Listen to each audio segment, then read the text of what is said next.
The objective of this course is quite specific: to present state-of-the-art techniques for graphic and written logging of geologic exploratory trenches.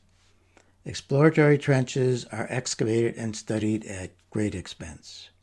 The decisions that flow from investigations that use them likewise have significant economic impact.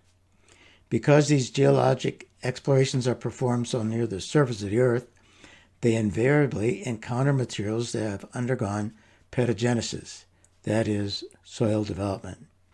For this type of work, geologists who do not know soil science concepts face the prospect of being replaced by those who do.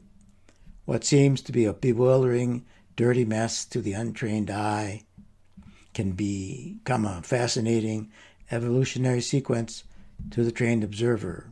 Every trench is a detective story in the making.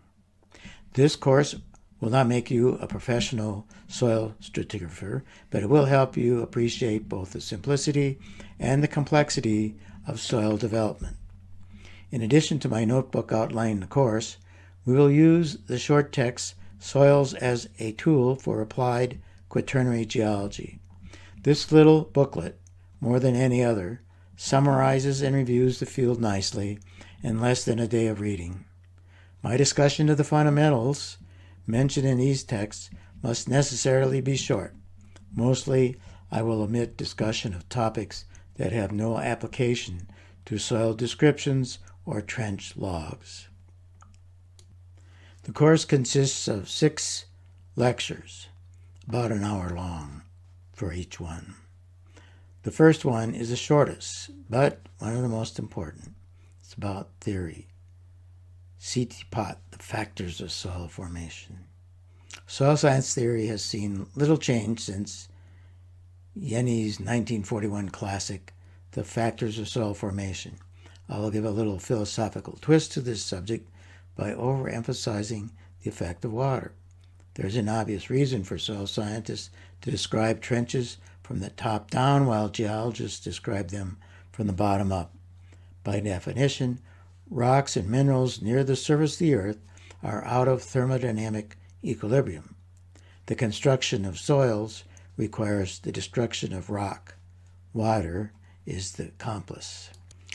The second lecture is on the ABCs of soils, recognizing soil horizons and soil features. Soil stratigraphers study soils foremost by preparing soil descriptions. The process of describing a soil forces one to look closely at the characteristics systematically. All geologists should be able to recognize A, B, and C horizons. It is worthwhile to take the time to memorize a bit of nomenclature and notation that can add a wealth of detail to a description. Important features such as soil tongues, crotavinas, calcite filaments, nodules, clay films, manganese oxide coatings, artifacts, pressure faces, creep faces, slicken sides, soil slicks, and fossil fissures generally have simple distinguishing characteristics. Lecture number 3 is about preparing excellent trench logs. Displaying soil horizons and soil features on trench logs is no easy task. Soil horizon boundaries are often subtle, and trenches rarely display soil structure until they have been cleaned and properly dried.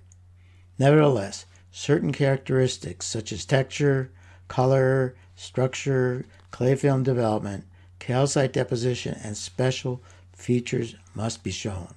I will discuss some diagrammatic techniques that will shorten logging time while retaining the necessary detail. The fourth lecture is on pedochronology, bookkeeping for the ages. I'm continually being asked, how old is this soil?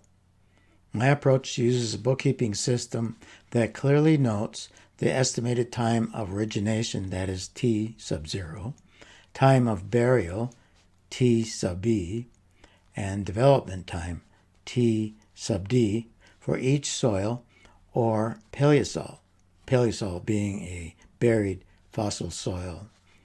In lieu of absolute dates, soil age estimates must rely on expressed or implied correlations between soils with widely varying CT pot conditions. Even the classic chronosequences involving soils developed on river terraces yield age estimates that vary by over 50%.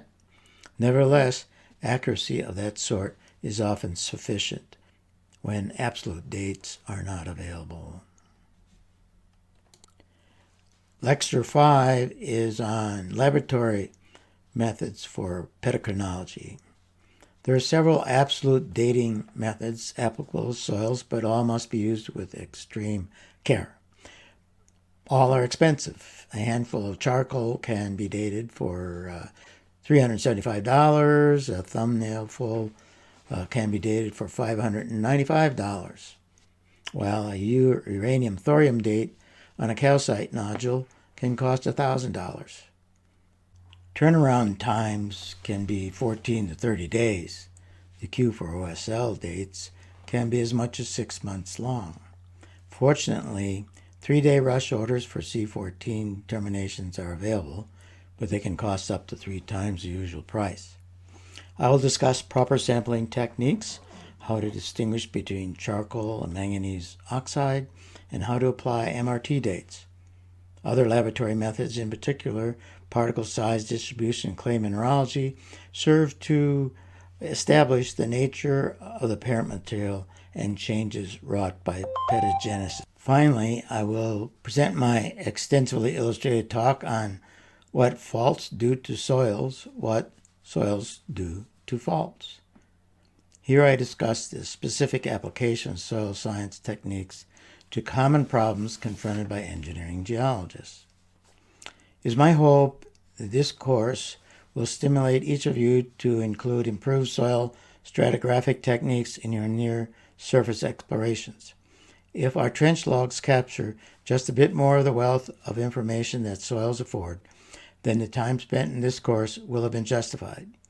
Be sure to download the free course materials, including the one on soil safety. After you have read them, please sign up for the course. If you are anything like my previous students, you will learn a lot.